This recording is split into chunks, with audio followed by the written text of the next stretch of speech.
All right, so I'm here today with Derek from the Mana Critics. Unfortunately, Julie couldn't make it, the other half of Mana Critics, but we've got Yeah. Derek here, and he's just returned from MagicCon. I'm definitely going to ask you Yes. about that. But firstly, just a quick question: when and how did you get into Magic? Middle school, I was brought into the game by a substitute teacher who we all thought was so cool. In retrospect, he's probably pretty irresponsible getting a bunch of like 12-year-olds hooked on an expensive game. I distinctly remember buying a Lord of Atlantis from him with a bag of quarters. But he was the older brother of one of the people in my grade, so he must have been like 20, but he seemed so old to me then. How much was a Lord of Atlantis back then? $4, $5, So what? something like that. 15 quarters, 16 quarters, 20 quarters. yeah, it was probably like 20 quarters. It was a hefty little bag. And yeah, one of the original Lord cycle too. Yeah, Now so that would have been revised right before Fallen Empires came out. Right, and of course, something that some of the listeners might know is that you are the Fallen Empires guy. Trying to be. I don't know why I've decided I need to have that identity, but it amuses me. But I mean, I too have great affection for Fallen Empires because that was the set that was out when I was first playing Magic, and it was the only set I could afford packs in, and I didn't know that was because they were terrible and they'd overprinted the set. But I kind of knew because I opened them and thought, I don't know what to do with these cards, but still, I did open Fallen Empires and I quite enjoyed them. And this is a flavor channel, so of course the question has to be, what is your favorite flavor or one of your favorite flavors in Magic the Gathering? Yeah, fortunately you gave me advance notice on this, so I was able to consider it. And I think I'm going back to that era and kind of two answers, but I'll narrow it down to Lord of the Pit and the other one being Force of Nature. And those are tied together in a lot of ways. But this was what, 94, 95. I had just recently read Lord of the Rings for the first time. Again, like I'm 12, 13, something like that. And this is 5 years before Peter Jackson's Lord of the Rings created this resurgence of popularity. So it's a little bit more niche thing, and I don't have someone else providing the visual to me for what a Balrog looks like. Yes. And so when I open Lord of the Pit, I'm like, that's it. That's a Balrog. And then it has this mechanic where if you don't keep sacrificing a creature to it every turn, it turns on you. It doesn't just leave. It starts beating you down. Because you haven't given it proper tribute. Yeah. Well, how cool. It's cool. And it's a flample creature. I mean, for that era, extremely powerful. Yeah. Because creatures were bad back then. Yes. And I had no appreciation at the time that 7 mana is actually pretty hard to get to. Right? It took me 20 years to really understand that. Yeah, now we play Mana Rocks, so you know. Yeah. But really, also, I think at that time in Magic, creature size was just smaller. And so looking at just the creatures in Revised, what I frequently reference is the cycle of red commons. Maybe it's not a cycle, but the red common creatures. 1 mana for a 1/1 Goblin Raiders, 3 mana for a 2/2 Grey Ogre, or 4 mana for a 3/3 Hill Giant. And you look at the art, and those goblins, that is not 1/3 of a Hill Giant. So I deduced power isn't scaling linearly. A Hill Giant's way bigger than 3 trios of goblins. Yes. So a 7/7 isn't just like the size of a couple giants and some goblins. It's like vastly more enormous and powerful. Incredible. And the art too, just thinking about this art, the original Mark Dedine art, he's just all muscle, exposed muscle. It's kind of grotesque, really. It is. It was wild. I was also, thinking, are they allowed to put something so gory on these cards? I mean, it was very 90s. A lot of the 90s stuff is a lot more overtly dark. Well, then there was the kind of satanic panic immediately, like 1 year after the game comes out, and they change the art for unholy strength and remove the pentagram in the back, and they got away from printing demons for years Yes. altogether. Yeah. And I don't know that they ever were super explicit that that's why, but they may have been explicit. If not, it's pretty well understood, I think. The other thing about this art is there is a stylized sigil in the corner of something. Yeah. It's not Mark's signature, because that's in the other corner. Right. I don't know. Yeah, that is the other thing that definitely stands out about this. And you don't see anything else like that, but it was just kind of the Wild West for art at that point. There was no precedent. No, and it's a bit like a graffiti tag almost, before that was cool. I mean, right? I suppose it was cooler then, but before it was mainstream. Right. It's like a tribal tattoo or some sort. But I don't know what it's getting at, but it's so evocative, these things. So Lord of the Pit, and what an incredible card. Just while we're at it, there is a secret lair version, which you'll probably hate, but I just want to ask you what you think. Oh, I just pulled it up. Yeah, I kind of hate it. rather, I should say it's not for me. Which I say that kind of with a snarky tone, but I really do believe that. Like it is totally fine. It's probably for someone. I understand that it's an aesthetic. It's a choice by the artist to do that. Not quite for me. So it's funny though. There are some arts like that which I do like to have in my decks, kind of as trolling almost. But this one, he seems less powerful, right? By being so cartoony. It deflates the awesome power. The other thing is it's an expensive card. This one, because it was a Magicon Barcelona giveaway to only 295 people. That is I'm seeing it 550 American right now. That is wild. So, tell us a Magicon story. I can't get to these things. They're not in my country, and we'll never have any Magic population big enough to support something like that. So, tell me a Magicon story.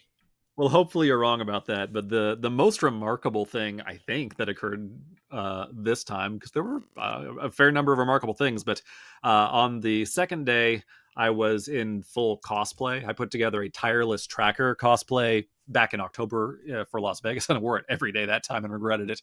This time, one day. Wear the hat every day, because that way I'm easy to spot for my friends that I'm there with. But this time I just wore it on Saturday, and I was walking around the Artist Alley area where you can get signatures on things, and I brought a bunch of Fallen Empires cards, because again, Fallen Empires guy. And I noticed that Brian Wackwitz has a short line at the moment, just one or two people. So I set my bag down to start rifling through the cards that I brought and find my 2 Order of Light Burrs to get signed. And he calls out to me and says, "Hey, can I get a picture of your costume?" Which has never happened to me before, certainly with one of the artists. So I say, sure. And a few minutes later, when he's wrapped up his other business, he says, "Okay, now pose like this, like you're holding a weapon." I'm like, what? What's going on? But I do this, and as I'm putting together what's happening, he explains, I need a reference photo for this like American Revolutionary War kind of setting. And I think this is not for Magic, because American Revolutionary War. And I'm not sure what game it's for, but he had me pose for that, and then let me take a selfie there in the kind of artist cubby where you don't normally get to go, and sign my cards gratis, free of charge, and gave me his business card so I could contact him and try and get a hold of a proof and or a playmat when the gets done. So now I'm really invested in this card to unknown game getting printed. Yes, well, imagine if it is a Magic set with Magic the Happening that's happening right now.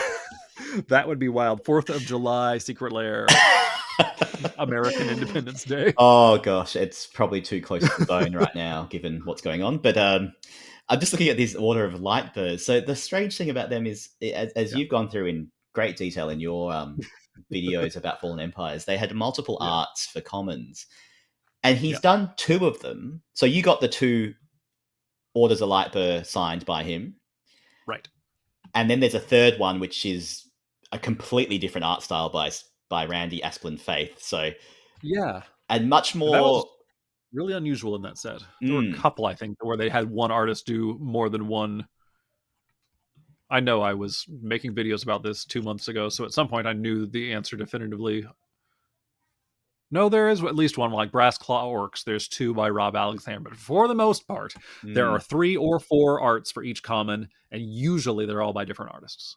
Yes. But in this case, 2 of them are by Brian, and they are similar stylings, and I must say more magic-y, whereas the Order of Lightburr is much more just medieval. Yeah. Much more sort of medieval war game kind of depictions of a horse charge at each other compared to the much more fairy tale like ones we've got for Brian. Right, that's a good word for it, fairy tale, and I think it actually references not necessarily in his painterly style, but in terms of the framing and the posing and everything. A lot of the I don't know my eras or styles of classical painting well enough, but there's like Lady and the Night, whole genre of actual paintings that I certainly post Renaissance. Yes. I'm just looking at the magnificent hair on the second one of the horse. Wow, yeah. She's cool. I'd call her a she. She might be a stallion, but probably a stallion, a war horse, I would have thought. But that's My Little Pony kind of hair there. Right. And so Tireless Tracker is do you think your Tireless Tracker costume looks like a Revolutionary War outfit? Yeah, I think the whole Innistrad human aesthetic is drawn from that. Yes, okay. It references that era, and I'm in an Irish folk band with a professional costumer. She, as her main career, makes Renaissance fair clothes. Right. And a subset of what she does is pirate gear, pirate garb, just because there's a big market for that. And so when I asked her to do this, I think to a degree, she just does what she does, and that ended up being a little bit more piratical. And what we think of as piratical, again, really references that era of like Admiralty uniform. We might have time for another story.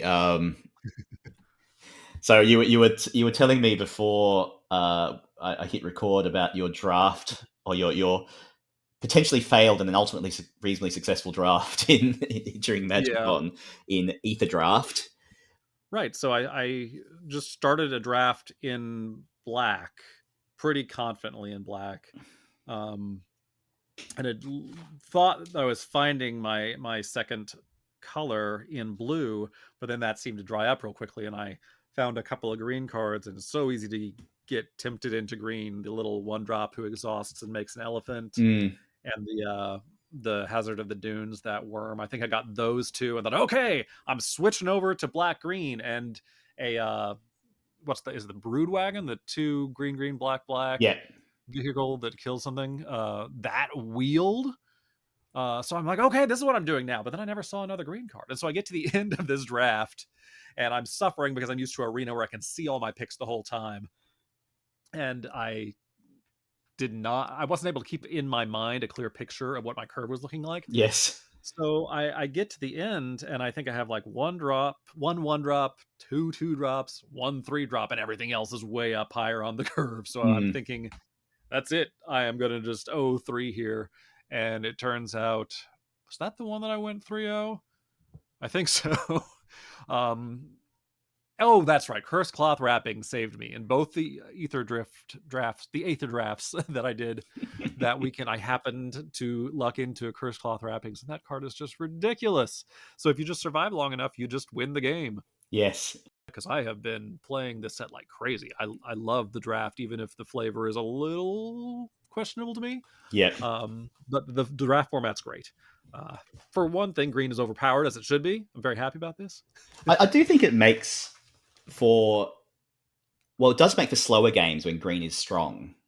Because Yeah. green's not specifically aggro, it's just there, and the creatures are big. Mm-hmm. But because there are many ways of winning outside of combat, because there's a lot of pinger effects and there's mill effects, there are different Yeah. ways of getting through it. So, again, it's interesting to speak about the flavor, because you'd like to think that a set feels like the draft set feels like the flavor of the set. And certainly for something, say, All Will Be One, it did have that feeling where Phyrexians, it was quick and you died, which is pretty much what happens in the story. The Yeah. Planeswalkers go to Phyrexia and lose pretty quickly. Yeah. And in a weird way, Brothers War to me is quite similar, because Brothers War was a set where it started off when you played the draft format, you had to have 2 drops. You had to be able to defend yourself. Right. But then it got grindy with all this sort of artifacty nonsense that went on. And that, in a way, kind of mirrors what sort of happens between Urza and Mishra, where like it's an initial big quick strikes and then becomes more trench warfare. Yeah. And so if you win early, that's, the early gains in the war, but then it becomes this war of attrition and bringing things back from the graveyard. And so that, in a strange way, although the giant robots didn't really work well in Brothers War, Alas, yeah. the grindiness and the artifacty grindiness of it really does mirror it. Whereas this is not, it's a race, and yet it's super grindy. Yeah. A lot of people have called that as a flavor failure, but I have made a snarky blue sky post about this, but I legitimately do not think it is, because not every race is a drag race. Yeah. The Indy 500 or any of these big, really famous races, they go for hours. They go for so many laps. Yeah, and this is in the story they have rest nights, so you're driving in the through the wilds of 3 different planes. I like that idea of the old style Gran Turismo, where they're going through and discovering 3 planes, but because it does get split up in terms of flavor in this set, because the racing stuff can only cover so much, and they have to just make cards for all the factions and cards that represent each plane. And so it ends up feeling a little thin on the ground. And I've seen a lot of race people online saying, "Oh, I really like racing in F1, and this one doesn't have any of the race stuff in it." And then some people saying there's not enough race stuff. It's just bits of superficial. Or people saying, "I really like Armenket. I really like going back to Armenket and seeing Muruganda, but could we have seen more?" And I do think playing it, that because green and black are the most powerful colors, it tends to make you play Winters, like Duskmourn, the Duskmourn races and the insect races. Neither of whom, I mean, Winter's a main character in the story, but he doesn't do very much. He's just there. He kind of just loses. Yeah, I have so much beef with the handling of Winter. I think that's going to be the next video I make. Right. It's complaining about how he just didn't live up to his potential. No. to potentially scoop myself, I think he should have been really sympathetic and made you think, man, I wish I would have been better than that in his position, but I might not be. But the story didn't actually make me feel that at all, and that was so disappointing. He was just like, here's a guy who's pretty bad, and he's from a bad place, but he's pretty bad too. And when he loses, you're like, yeah, he deserved that. That's just not much of an arc. And he still might be that, but he's just they paint him as a jerk so much when, he's a jerk, and with great extenuating circumstances, having grown up in like one of those horrible places in the multiverse.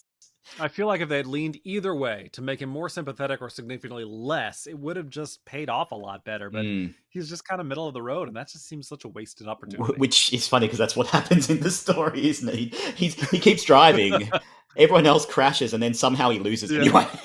I know. But then the other one is the insect people, who you have no concept of except in the cards. But they happen to be the more powerful cards in the limited set. So you play with them a lot, and I have no connection to these things whatsoever. I feel nothing for them. I don't understand it. I don't understand why insects have wheels. And the other one that is I find really out of place is the Mad Max characters. Oh, yeah.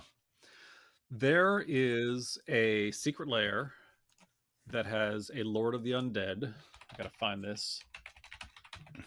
That I bought this secret lair. I'm kind of off buying secret lairs at this point, basically because of the commercial side of that and just the quantity of them. But it's the Victor Adame Minguez Yes. Lord of the Undead. It is so cool looking, but when it came out a few years ago, I think it really was pretty out of place. I think there was also White Orchid Knight in that same lair drop that looked like it was in the same plane, and it is such a pity that they included Lord of the Undead as a special guest, but with new art that doesn't look at all like this, because this looks so cool, and I thought I would like to see what that is all about. Yes. And now it seems like basically that's what Gastal is, which I assumed was Gastal until I was, because gasoline, until I was listening to the Vorthos cast right before this, and they were saying Gastal, so I assume they know what's going on. Do you use the term gas in Australia, or is it petrol? Or we say petrol or okay, or oil, but like you don't say gasoline. No, because gas is a different thing as well, because you can have gas cars. So we have LPG gas cars. Okay. And so they run on literal gas, on pressurized gas. In a form of gas. Okay. But that's less and less common, because that used to be the way that a lot of taxis had that, but now they all are hybrids or electrics. So, but for a long time so if you had gas in the car, in Australia we had actual gas. Yeah. But side tangent. We might just finish it up there then. It's been lovely to speaking to you, Derek, and we hope to get you back with Julie next time, and she can talk about how she didn't go to MagicCon, how sad that made her feel. Awesome. Sounds great. Thanks for having me. Thanks for joining us on MTG Flavoursauce. If you like what you see, please like, share, or subscribe. See ya.